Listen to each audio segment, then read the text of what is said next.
bringing together classical music and classical ballet. I'm Jill Horner. This is Comcast Newsmakers. With me is Jennifer Nicole Campbell. She is the artist in residence for the Delaware County Symphony. Thanks so much for being with us. Thank you, Jill. Pleasure. Before we get into your upcoming performances, let's talk a little bit about being the artist in residence. What does that mean to be an artist in residence? Well, I think for me, the term artist in residence is a very versatile term because there's not just a set, sense of responsibilities. To me, it's like being an ambassador for the community on behalf of this organization that share the same values.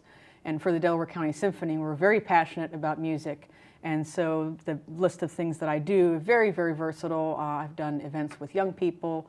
We did an event called Explore the Orchestra where we had age ranges from 4, learning to conduct, which is pretty interesting, to their parents that also learned how to conduct. And then I also get to play with a symphony, which is wonderful, and I get to participate in their chamber music programs as well. And those are just some of the examples, but you mentioned playing with the symphony, and let's talk about the April 7th concert. And this is a collaborative effort because when we think about the symphony, we think about musicians, but you're also bringing in ballet as a component to this. How do you fuse the two?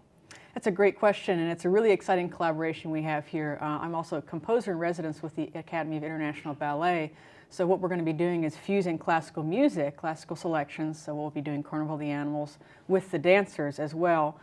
So it's a really interesting collaboration because it brings together visuals and audio. So it's really a special experience, I think, especially for young people because they'll get to see the music in action and they'll get to kind of hear the ballet dancers as well, so to speak. And you mentioned Carnival of the Animals. In addition to Carnival of the Animals, there will be a world premiere. It's one of your compositions. Yes, it is. Yeah, it's for solo piano. It's called Through a Glass Darkly.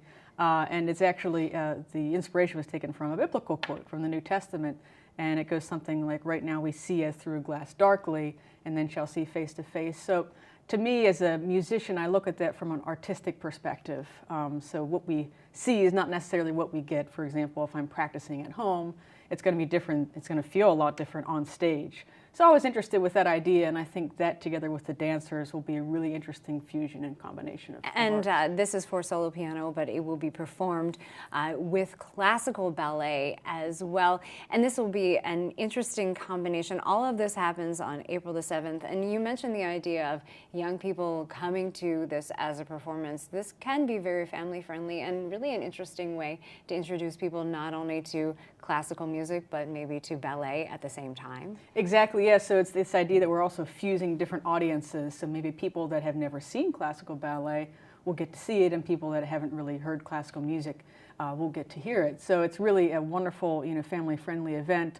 I love talking with the audience before and after the performances, so it's going to be really fun to share all this information and excitement with the audience. And we'll hear your world premiere of Through a Glass Darkly as well on April 7th. Thanks so much for being with us. Thank you, Jill. We've been talking with Jennifer Nicole Campbell. She's the artist in residence for the Delaware County Symphony.